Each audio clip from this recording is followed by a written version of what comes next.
Okay, this lesson concerns the idea of orthodoxy, ortho meaning straight and doxy referring to doctrine, and then of course orthopraxy, which is straight practice.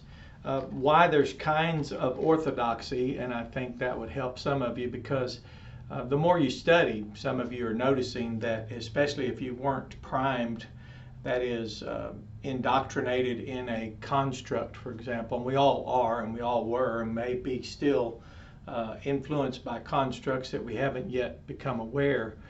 In that case, we find ourselves, when we start with the text, for example, you remember if we study the Bible language, for example, and you'll notice some of you had a difficult time with the Greek alphabet.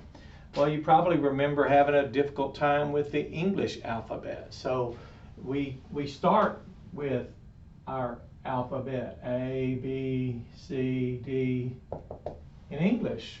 And just like we do with alpha, beta, gamma, delta, in Koine Greek. But notice something unusual about that. Where are we at when we begin? And when we do our Hebrew, we have Aleph, Bet, Gimel, Dalet. Notice that A, B, G, D, A, B, G, D, A, B, C, D. So, except we're going this way with the Hebrew alphabet. But you notice there's a lot in common with that. But notice the approach that some of you are somewhat discouraged because you are having what we call a Eureka moment. Aha, I now see so much more by studying and knowing before it all expanded. For example, some constructs, well here, let's just look at it and let's talk about what you're experiencing is scripted orthodoxy, and that's the only term I have for it. I don't know what else to call it because we have constructed orthodoxy, and that's what a lot of us are taught because it's oral tradition, it's conversations. So let's just draw ourselves some kind of little triage of orthodoxy, and it'll help some of you because you really don't need to be discouraged by people who are discouraging you. You can just take your time and there we go. And that'll be, this will help you because, for example, it's the battle that takes place in our judiciary every election cycle when we hear about, let's say, the late Justice Scalia. He was an originalist and a textualist or a variation of either one. And what you deal with then is someone who goes back to understand the original meaning, and then they want to appreciate that and find a way to apply that in contemporary culture. That's very frustrating and a lot of pushback. Or a textualist who wants to go by what's written. So that's not uncommon that you'll hear people consider themselves constructionist, and then there are those who are deconstructionist. And the deconstructionist, so for example, I practice deconstructionism, but it's of fallible constructs, for example. And the difference, for example, the fallible soteriological construct called Arminianism or Calvinism or Molinism or, well, Lutheranism. And as admirable as all those are, we'll notice that those are constructed. So here's constructed orthodoxy, constructed. So you'll notice that has to do, and let's just draw some lines here. There we go. So we would have Martin Luther, 1517, actually initiated the Protestant Reformation. Often we might think all things Calvin, but that's not the case. So you had Lutheranism, Calvinism, Molinism, Arminianism, and I'm just using those four because we definitely know of Augustine, we know of later, much later, Wesleyanism. There was John Knox and what Presbyterians somewhat center around him. So what we're looking at here is when you're thinking about this is constructed orthodoxy. So here's an orthodoxy, and it's constructed. Now, the test of orthodoxy here, or the measure of orthodoxy, is, well, let's just say this. Let's just say, if you wanted to find out if you were a good Lutheran, here, let's just say this represents Lutheranism. The L, just that L. So here you come along and, oh, you practice sometime, and oh, you're not that good, and eventually you get it. There we go. Now we're all happy again. You match you're closer to the original Lutheranism. So that's just the way it is. You're measured based upon how you align with the assertions, the constructions of Luther. And some say, well, it's scriptural. Well, Judaism is scriptural. You remember, let's go ahead and put that in here. Judaism had two camps. Here we'll just make another line here and give Judaism some space. They had that Pharisee, Sadducee, and if I misspelled it, I'm really not sure I care about it. But now, so Judaism was presented in two forms, and your orthodoxy was how well did you align with the Sadducees, or how well did you align with the Pharisees? And there could have been good and bad things among either one of them. But again, your orthodoxy was constructed, and Judaism, which was biblical, was not the Bible. It was not Moses. It was not the law of Moses. Jesus did not come and speak against Moses. He was indicting Judaizers for not believing Moses. And they were trying to say that as he contradicted their constructed orthodoxy, they were then trying to make that equal to. So if you contradict, let's say, for example, like, I'm not a Lutheran, I'm not a Calvinist, I'm not an Arminian, I'm not a Molinist, I don't even know what else is out there, but let's just say, well, what people, let's just put A, E, I, O, and U. Get all the vowels in there. So what people do, and what you all are experiencing, are people are adjudicating your orthodoxy based on your deviation, or the variance, which is the measure of the knowledge and performance gap between your idea knowledge and your conduct, your liturgical worship, your worship styles. And they're doing that based on constructed orthodoxy, for example. Benjamin Randall started something called Free Will Baptist, and you won't meet two Free Will Baptists that even know the definition of the phrase free will. You won't run into anyone that even knows that English phrase didn't exist till 1525 to 1535. You'll not come across anyone in your lifetime that even knows causal agency of man, that we're causal beings, which is according to the inflectional morpheme. So as you will notice now, as you rise up here to scripted orthodoxy,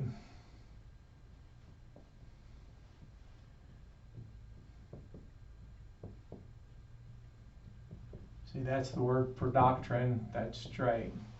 Now, your percentages drop drastically because it's so, again, I wanted to talk to people who were Calvinist and find the majority of the time they aren't a Calvinist. They can scarcely even express the acronym TULIP, T-U-L-I-P. Notice that was formed as a mnemonic device. Some people will say T-U-L-I-P, or I meet people that are the T, but they say, I don't agree with the others, and that just shows their ignorance that if you're total hereditary depravity, the rest is quibble. You really will have to come to the same conclusions subsequent to total hereditary depravity as the U, L, and I and P reflect, because it does have a logical extension that is irrational to contradict it should you accept the premise, absolutely, of the T in TULIP. But when I would hear someone say they were a Calvinist and I wanted to talk with them, thinking maybe while we're sitting here in this coffee shop, or maybe while we're in this restaurant, or maybe while we're here in a fellowship dining area sitting, that while we're together, hey, let's have a conversation. No, they really didn't have more interest beyond that. So just because they have an elaborate constructed orthodoxy, as Jesus said to the Pharisees, they wouldn't even read the scriptures. So when they would indict him for something, he would point out to them how noteworthy it was, he would say, that you are indicting me. For example, they created a riddle. You remember about a woman being married and then her husband died and the brother married her, and on and on and on until the seventh. She has a seventh husband who was a brother of 7 brothers, and finally he dies. And they said, when she dies in heaven, whose wife will she be? And he said, you do err not knowing the scriptures. And they were playing a riddle, because in constructed orthodoxy, you can work out through, let's say, syllogistic reasoning, and you may be sound in your logic. It may even have a validity to your argumentation, but it doesn't necessarily mean you're reflecting scripted orthodoxy, such as word meanings, such as I've said before, for us, that is for Baptists, for example, people coming out with the Young Earth movement was really encouraging for us to hear people say what we've always taught for 2,000 years, that the Gospels are historical, that you can read the Scriptures, they're reliable, that you can even go to the Old Covenant community in the Old Testament. You can go to the Old Testament Genesis. You can read of the covenant community, Noah and his family, just 8 people there, still complete in their generations of adherence to the benefits thereunto appertaining that covenant with God. And you can see that they were given a gracious provision, a benefit, a privilege thereunto appertaining. Noah was already a child of God. He's already living in that covenant community. He and his family had not walked away from that, and God provided them the blueprints for an ark. And today we have people adamantly affirming, using technology and critical evaluation and sound hermeneutics, that a cubit can be known. So I keep my cubit around. So when people then wish to suggest that we can't have scripted orthodoxy, then you can't have detail on how to build an ark, a replica that we have today in Kentucky. You can't say that you're a serious Bible scholar and say that you read Genesis historically, but then you reject the Lord's New Testament church and prevalence of those churches. You reject that baptism is still here today that was practiced then, and we know for centuries incalculable numbers of people were being baptized, and there was no ambiguity about that practice. There was nothing that would be, as we hear today, there's so much subjectivity, except this really takes care of that. So this would fall into scripted orthodoxy. You can put your cubit up there. So if someone laughs at you and you believe in a recent earth creation, and you even have a rationale for using, as I taught you how to use the numbers in the Bible, you can believe those literally. You can accept those as inspired. You can accept the Bible as infallible. You can even say your King James Bible is infallible and teach that it is a preservation of that which was inspired. And you can then say that with authority, especially in light of people who want to say they're fallible construct of Lutheranism, Calvinism, Arminianism, Molinism, AEIOU, Judaism, and the 2 branches. It's like in Islam, there's Shiite, Sunni. You can just go on and on all this. It just keeps recapitulating, recycling. But I just wanted you to know that constructed orthodoxy will be how you're measured, because they have been primed, that is, and taught, according to the talk, that I can't believe you don't believe the 5 points of that which they cannot even enumerate, or I don't believe that you don't believe that you don't believe, and then you're just, it's very abridged, it's very abbreviated, it doesn't have much interest. But the contradiction is that you don't study any language, the English, the Koine Greek, or the Biblical Hebrew, A, B, G, D, A, B, G, D, A, B, C, D, without starting with the elements of it, which are the letters. Then we move to words. Then we move to the 8 parts, and we'll notice there's a noun. We'll notice there's a pronoun. We'll notice there's an adjective. We'll notice there's a conjunction. We'll notice there's a prepositioned word. So there's 5 right there of the 8 parts. And then we have a verb and an adverb, and then we have interjection. So we move from the letters to the words to the 8 parts of speech, and then we learn about particles, which aren't large enough to be parts of speech. And then we learn about sentences that demonstrate the relationship of those words and how they interrelate, and that's called grammar. And then when we place it in context, now we're looking at a lexical, syntactical, the syntax of the interrelation, and we're looking at bringing the meanings to the text in function, and then seeing that, allowing the context to tell us how it's used. So really, for those of you that have really thought, well, it's really not gaining much for me to study, well, it's because you're really, as you progress, and I'll just have to say that, like Pilgrim's Progress, but as you study and you start with A, B, C, D, A, B, G, D, A, B, G, D, then you're moving faster than you think. But as you move quickly from this, and I'll just talk about the degrees of difficulty for a moment, because what did we learn about the degree of difficulty in knowing the difference between believe and then the participle believing? That's a gerundive noun.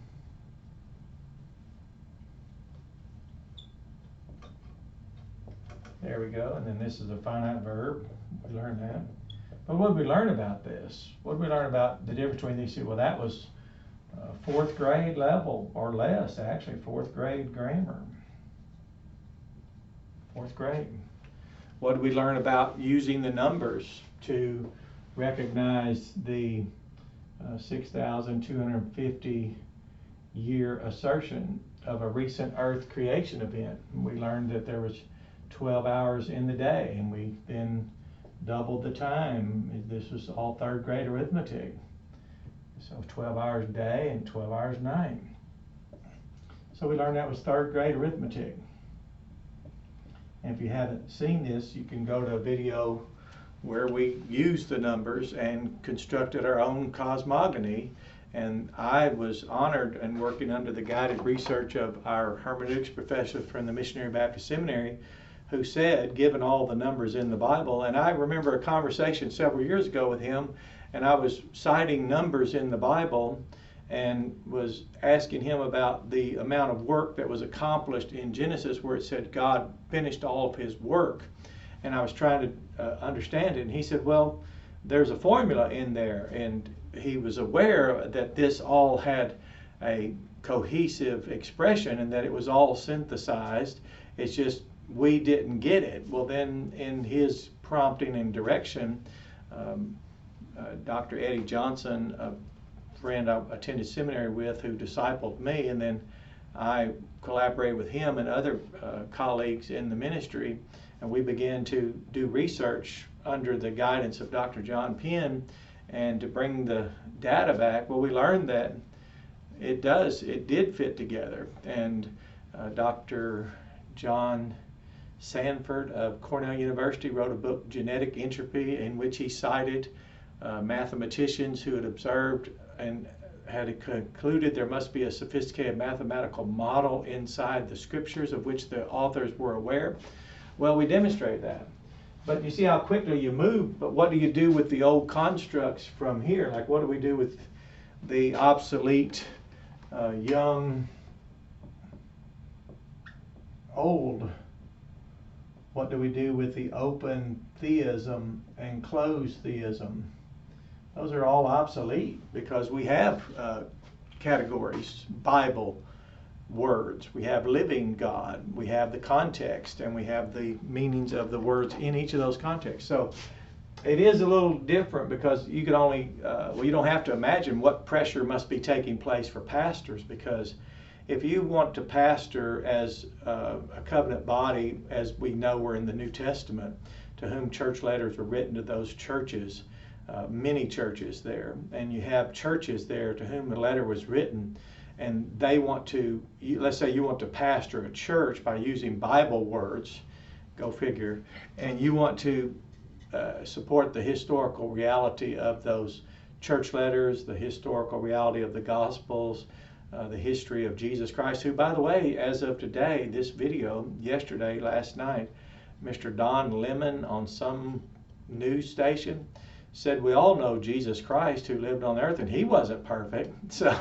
And now it's a big uproar today as everyone's reacting and reminding him that the very premise of Christianity itself is the sinless condition of Jesus Christ. It says the one who knew no sin came to be a sin offering for us in order that we might become the righteousness of God in him, and that's through means of the faithfulness of Christ. So when you address and approach scripted orthodoxy, if you start here, which is where we are, you didn't have to come through all this, whatever this is, and didn't have all that baggage of jargon that's very, let's say, overused, or touted much, but it has no meanings.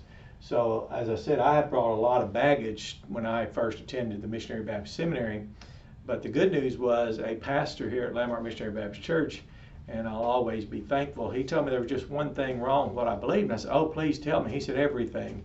And what he basically wanted me to have occur to me as quickly as possible was that I had a lot of things between my ears I thought, and I had a lot of things I had heard, and I would repeat things through my skewed and composite lens of talk, text, tradition, whatever all that might be, and jargon. But it was just so much nicer to start here.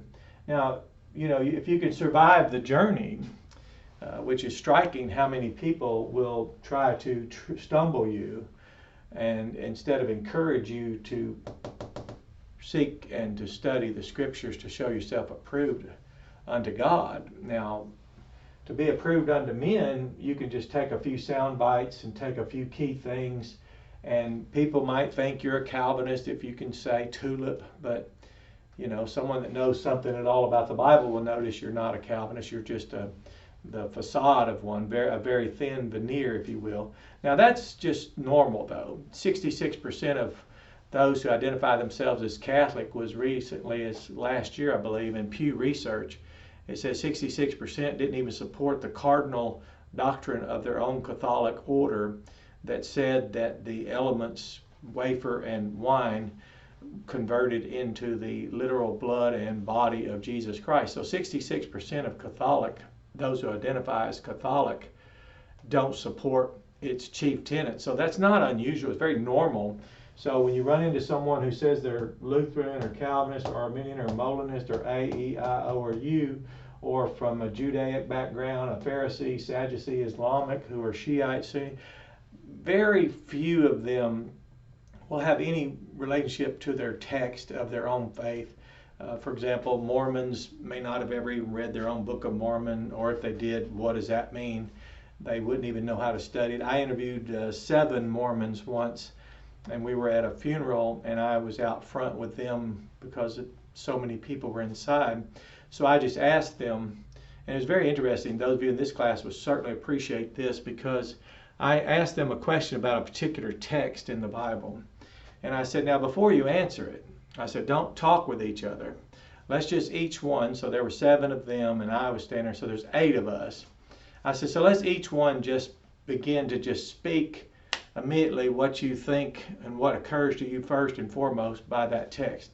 Boom, boom, boom. We went around and every one of them had something just a little different to say. And I said, so you notice you are a text-less faith. Meaning whatever your faith is, your faith tradition called Mormonism, which by all standards we consider occultic, and it started here in the United States of America. But that wasn't my first point. It was text-less. Even they could not express the same thing twice while they stood there. So it'll be rare for you if you come across someone in any theistic tradition or order, difficult to find someone that says they, quote, are a Baptist, because they will only tout whatever the latest thing they remember or whatever struck them the most. Some people might be able to define 2 terms, let's say. Some Baptists can say baptize means immerse. Some can say church means assembly. And then you pretty well, that's about it. You've lost them. And then some can go so far as say eternal security, but they don't know where that is in the Bible. Some can say they believe in the Trinity, but the next breath you might hear them in a Sunday school class using an egg shell, a white, and a yolk, and don't even know that they might be more of a modalist. But they wouldn't know that, because scripted orthodoxy is really not anything people are aspiring to. Most people attend a church where they can socially network. They can see the advantages it affords them. Again, it's because they have been taught that there is no rights, privileges, and advantages thereunto appertaining the new covenant in a covenant body, because not being scripted in their orthodoxy, they don't understand that there is no better life than the one in the Lord's New Testament church under the headship of Christ Jesus, living according to his teachings with people who deliberately and intentionally have come together and covenanted together for that purpose. It's unknown to them. So they go out and seek to establish and acquire for themselves what Jesus said he would graciously afford us. So whatever my life is in the New Covenant church, it's the best life that I otherwise would have. And although people want to point over here and say, oh, look over here, or look over here, or aren't you a Calvinist, aren't you an Arminian, or aren't you 2 points Calvin, aren't you 3 points Arminian, aren't you of Lutheranism, aren't you of Molinism, what do you think about Molin? And it's just on and on and on. But this is such a small percentage that you might start feeling lonely before you decide to continue on. So those of you in this class that have been struggling with the negative, you just won't find people applauding you when you finish your Hebrew alphabet and you run home and show your friends. They're not really that interested in that. They'll just say, are you young or old earth, which means they're not interested in creation. They'll say, are you open or closed theist, which means they're not interested in the living God, the living theism. They'll say, are you pre, mid, post, pre-wrath, rapturism, which means they have no interest in the readiness. They have no interest in living out their lives as one who loves God and is called according to his purpose, which is accomplished in and through his New Testament church. They really don't hold interest in holding fast a profession of faith through baptism. They might argue with you about the kind of water, which I've told you before when I shared that I had been sprinkled as a child at 9 years old. And the person asked me, said, really, I thought you were baptized. I said, oh yeah, they sprinkled me by putting me all the way under the water and bringing me right back up. He said, well, that's not sprinkling. And I said, well, if you can call sprinkling baptism, I can call baptism sprinkling. But you notice, in this case, he wouldn't extend to me the illogic of his own privilege.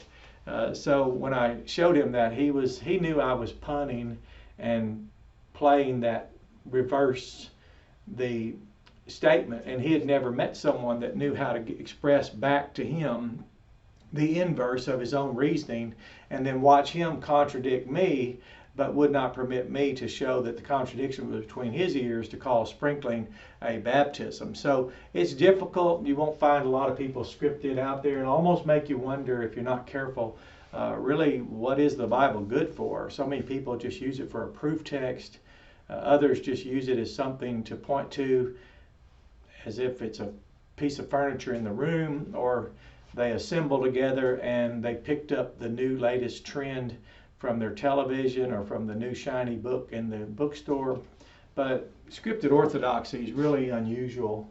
But to run into, at least, if you run into a young earther, and at least someone, let's say they say they're King James only, they might be so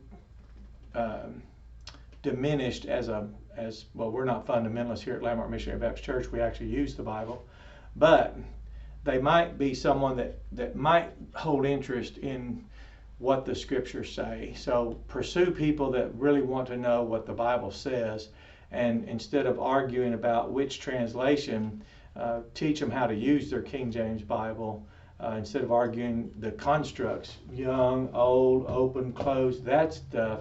It's like here at Landmark, when I led them back to the Lord's table, that is, it was a chief doctrine in the church letters, the self-examination, self-correction, fathers being fathers to their children, men being husbands to their wives, brothers in a covenant, presenting themselves, their families to the Lord's table, women being wives to their husbands, mothers to their children, sisters in the covenant, considering it the highest honor in their lives to be participants in the memorializing of Christ in remembrance of him. It was very striking because the majority of their recorded membership never bothered to participate. So they really didn't have any concept of what it was to eat the Lord's Supper, except to say, Well, was it open? Was it closed? Was it close? Was it strict? Was it restricted? And the history of this particular covenant community was to always restrict it to faithful members only. So it was actually not just closed, it was, as people think of it, as non-members or members only, but rather it was to provoke the membership to be faithful, except it had the very opposite return. And then in one case, the best they could do was just say, well, let's just write everyone off the roll that isn't active. Well, that didn't do anything to secure the interest that was being served by people presenting themselves at the Lord's table, and do that in remembrance of Him, and that way His Father would receive the glory, and it would be by Christ Jesus, and it would be in the assembly, and it would be that which God wants. So it was really striking to notice how empty the categories were around the Lord's Supper, and how few people even knew the implications of it. Similar to what had happened with marriage here in Arkansas, for example. People were saying it is between a man and a woman.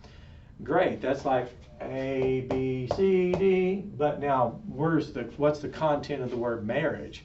What's the meaning, the implications of that? What is it in relationship to the New Covenant church, the New Covenant body that we are here? Well, that took a lot of teaching to move people to a scripted orthodoxy and then a corresponding practice. So the knowledge gap was large and the practice gap was even larger. So, but that wasn't discouraging, that's just very normal. As I've told you and shared with you before, everywhere I've ever worked, the first thing you do is an evaluation. You identify the variances, you define the knowledge gap as best you can, approximate it, and then the performance gap closes, and you begin to bridge that knowledge gap. So you have a blessed day and enjoy this, but this is what we're talking about: scripted orthodoxy, constructed orthodoxy, and why a lot of you who are studying are finding out that the degree of difficulty in resolving some of these conflicts are really much simpler than the complexity presented in these fallible constructs. So, but what to do with these constructs? Just ignore them, study the Bible, look at the context, and we can just go forward with that. So you have a good day.